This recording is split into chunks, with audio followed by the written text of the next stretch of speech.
We are ready to go ahead and start the meeting. Okay.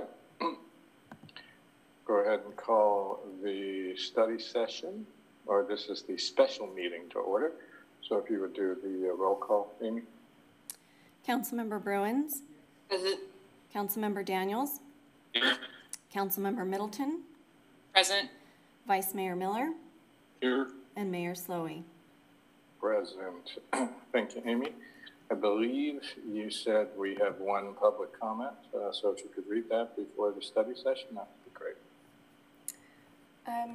Sure, it was regarding the study session, so do you want me to hold it for after the presentation, or just go ahead and read that now? Just go ahead and read it now.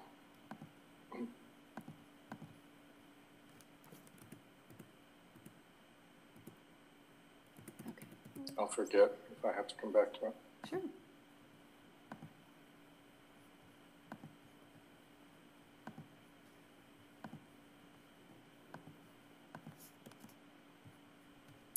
So the public comment is from Julie Habib with Sayonara Center. Her comment is, we at the Sayonara Center were devastated when schools closed down in mid-March. We immediately came up with a plan that allowed us to continue to connect in a small way with our students and their families. We began serving an early dinner to our students, their parents, and others in the community. With the uncertainty of everything, we wanted to do whatever we could to remind them that they are not alone and the Sayonara Center is here to help them if needed. We started with serving meals 3 days a week. Then at the beginning of May, thanks to the City of Citrus Heights, we were able to start offering dinner Monday through Friday. As much as we miss having our students after school, the meals have allowed us to connect more with the students' parents and our neighbors. We have had those receiving meals thank us over and over, and some have cried tears of gratitude and relief. At the Sayonara Center, we are a family. Life is hard and uncertain at times, but we want our community to always know they have people in their corner who love them and that they don't have to walk through life alone. We could not have done this without the generous support of the City of Citrus Heights. We are grateful. Thank you, Amy. And who's going to kick off the study session? Is that Stephanie? Yes.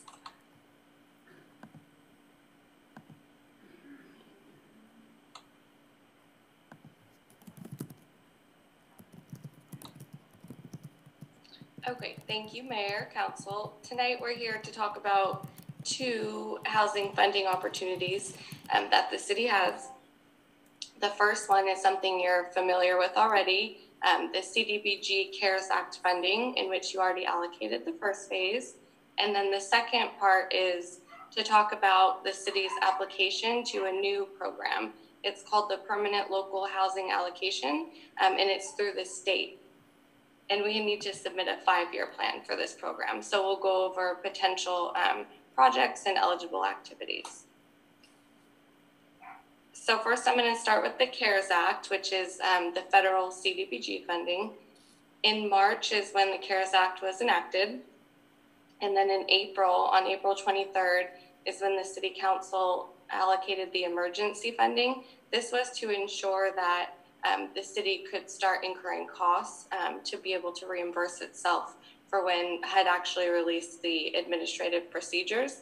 They released the procedures after that. And then on May 28th, we brought the required amendments to our long-term plan to be able to access the funding. On June 17th, we met with the Quality of Life Committee to talk about these two funding sources and possible projects, activities, and get their feedback. So these recommendations or suggestions, framework that we have here are a combination of our analysis and research, and then also the quality of life recommendations from the meeting we had last week. So the total amount available is about $376,000. Phase 1 allocations were $200,000, and $75,000 is the maximum available for administration. That leaves about $100,000 for phase 2. And this gives a more detailed look at your phase 1 allocations. As you heard from Campus Life. They're now distributing community dinners and household supplies. Sunrise Christian Food Ministry is handing out emergency food and supplies. They're opening earlier and they're giving people food more often as a result of this funding. Weave is providing domestic violence services. They're able to expand with this funding and provide motel vouchers, which is a really big need for them right now. And then lastly, the Supplemental Navigator Fund. This is really assisting the police department in their efforts towards serving people who are currently homeless in our community and trying to get them onto housing. So Lieutenant Morris will provide an update on that afterward. And we spoke with each of these nonprofits about their current needs when we were doing our research for phase 2 funding, and none of them indicated that they needed more funding right now. Some of them indicated they might need more funding down the line, maybe a few months down the line, but none of them indicated a need for funding right now. So at this point, I'll turn it over to Lieutenant Morris and let him give an update on the Navigator program. Thank you very much, Stephanie. I appreciate it. Good evening, Mayor, members of the City Council. This is Chad Morris, Citrus Heights Police Department. Tonight, I just wanted to give you a quick overview of some of the great work that our Navigator's been doing, but also coupling that with how she's been able to use the CDBG funding that we've had available to do some great things. So just to run through this with you real quick, the CDBG housing, the successes she's had so far, she's had 12 people in total that she's been able to house. She's been able to utilize 8 rooms to house those folks. She's got 11 people housed along with 1 minor child. And I wanted to kind of give you a little information on that because I thought it was pretty impressive based on her work and trying to reunite people and get them in a better place. So basically she has 11 clients, one of which their child was displaced, and through getting them into this motel and getting them back on their feet, she was able to reunite them with their minor child. So she was very happy. Obviously the family was ecstatic, and that was, we look at that as a win because that's getting them back in the right direction and getting them back on their feet where we need them to be. So that was a great win for her. Also noteworthy as well is the fact that she's been able to get 3 people since they've been housed in the hotel there. She's got 3 people that have successfully become employed. And then just within the last couple of days, she got 1 member into the TAY program, 24-year-old. And this was a huge win because this is an intensive hands-on program where they're basically put with a very, very specialized social worker for these really high-level, high-risk cases. So that was a big win for her, and obviously 100% attributable to getting this person into housing at the motel. So really excited about that. The rest here are basically the Swiss Army knife of the Navigator, if you will, different housing options she has available to her that she's been utilizing to their fullest potential. And amongst those options there, you see she's got 29 other people housed. But I think what I really wanted to highlight is the fact that she's got 41 people housed, and of her current client base, that's 42% since the COVID epidemic's hit. So she's been out really working hard and doing a great job. And then lastly, just to touch upon food and transportation, that was one line item that we initially thought was going to be much larger in terms of our expenditures. And what you'll see is it's going to become larger. But where we're at currently is we were benefiting from a great deal of donations, and also Heart was making quite a few donations for food. And so our food expenditures were quite low. But since COVID's continued on, those donations have kind of waned, if you will. And so we're now spending much more of the money that we had originally anticipated. Now we're spending on food and some on transportation. And lastly, we have money earmarked for these laundry vouchers. It's obvious what a laundry voucher is, but they're much more to the Navigator. These are a bargaining chip, if you will. And she's able to use these to basically affect these great relationships with these folks who otherwise might not want to talk to her or may not be at a place in their life where they're ready to take the next step forward in getting on the right track. So she's been able to effectively use these laundry vouchers, and she uses them as a tool to get people into different programs and to begin working with her. So she's been very successful at those, and I'm sure we'll see more success stories here in the very near future. And with that, if there are any questions, I can answer those now. And if not, I can pass it back over to Stephanie. Yes, sir. Any questions for Lieutenant Morris? No, just very impressive results, though. Amazing how much she's accomplished in a very short period of time. We're very proud of her. She's doing a great job. Thank you very much. Okay, so thank you, Lieutenant Morris. Moving on to the potential activities that we've identified for Phase 2 CDBG funding for the CARES Act. The first one is for the Renters Helpline. This is a service that Sacramento Self-Help Housing provides, and it's a regional partnership wherein we each pay our share of the cost. And everybody calls into the same number. So the service delivery is really seamless no matter where you live in Sacramento County. Due to the financial hardships of renters and eviction moratorium questions, they've really seen an increase in phone calls. And so the group that funds this contract, the group of cities and agencies, has decided that it's needed, that they need another staff member just temporarily. And so the 3 cities would fund a temporary staff member, and we would each pay $8,400. So this is our first recommendation or consideration for you.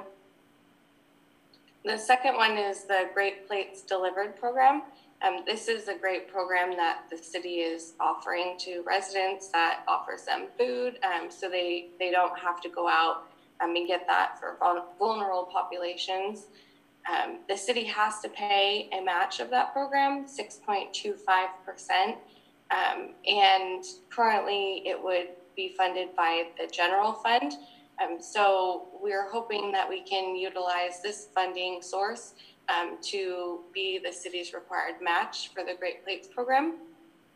The funding estimate on the side isn't the final funding amount. That's why it says up to, because the program isn't finished yet. So we're not sure what the final cost will be. And so we can provide an updated cost once we have that number. There is a chance that HUD or Cal OES might tell us that we can't use the match. We've been asking, a lot of agencies have been asking for a determination, and we haven't received it yet. So our plan is, or what we're proposing, is that we would have a recommendation to fund the Great Plates Delivered match with CDBG. But if that was not eligible, or if we didn't need all of it for the Great Plates program, that we would have a backup to give the funding to public services.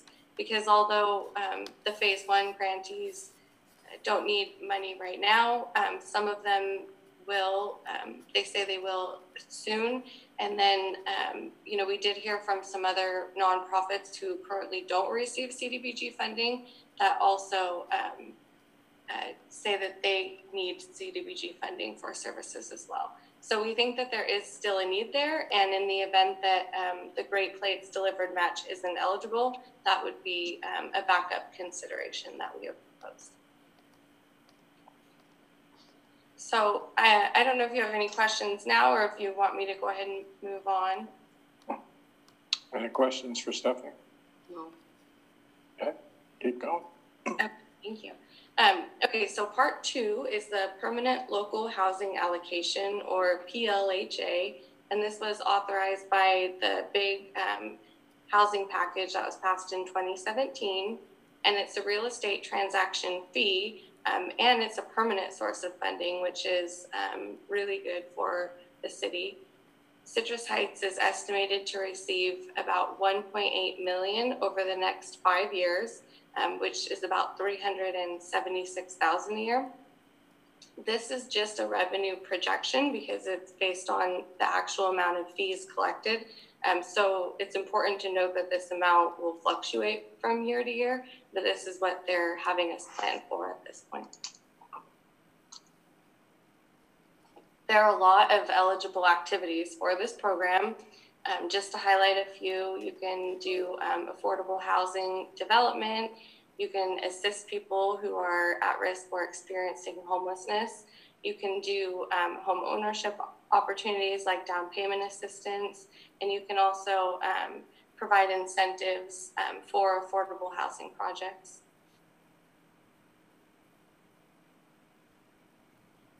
In order to receive funding, it's an over-the-counter process, but the city has to have the application authorized by a city council resolution and submit the application to the state by July 27th to receive funds. The application has to include a broad description of the activities that we plan to fund, and then the percentages of the funding that we plan to fund each project.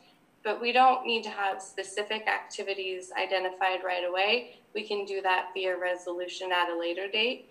And then we can also change any funding allocations by resolution as well. So we're not locked into the first application. This is how we access our funding, and then any changes can be made at a later date.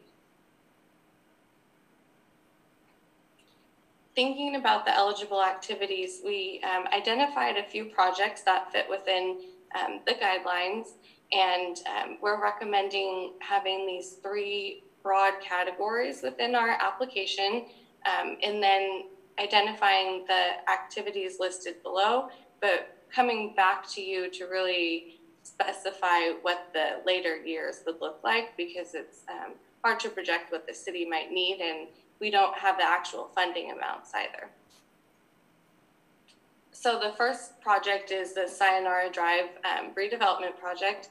The city has an obligation to replace those housing units, and we are making progress with Sunrise Point, but we do have more units that we need to replace there. So that's one of the projects that we're proposing to identify in the application. We're also talking about doing maybe something around ADUs, having some kind of a program or incentive for homeowners. We haven't really identified the details of the program, but it's been something that has been identified in the housing element, and it might be a low-cost way to help meet our RHNA numbers for the city.